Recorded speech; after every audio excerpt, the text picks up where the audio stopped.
Hi friend, welcome to my channel. তো আজ আবার চলে এসেছি তোমাদের সামনে আর একটা বড়ার রেসিপি নিয়ে। আজ আমি কাঁঠালের বড়া বানাবো। দেখো, কাঁঠালগুলো আমি সব ছাড়িয়ে রেখেছি।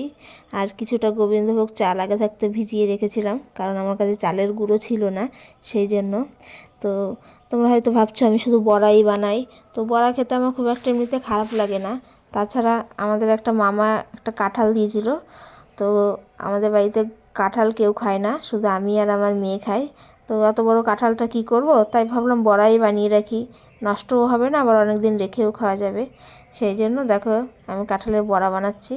তো কাঁঠালটাকে আমি ছেঁকনির সাহায্যে ভালো করে ছেঁকে নিয়েছি, চালটাকে ঘুরিয়ে নিয়েছি মিক্সিতে। তারপরে একটু ময়দা, একটু চিনি, একটু লবণ দিয়ে ভালো করে ব্যাটারটা বানিয়ে নিয়ে বড়াগুলো সব ভেজে নিচ্ছি। কাঁঠালের বড়া লাল লাল করে ভাজবো ঠিকই, কিন্তু আমের বড়ার মতন অতটা লাল হবে না।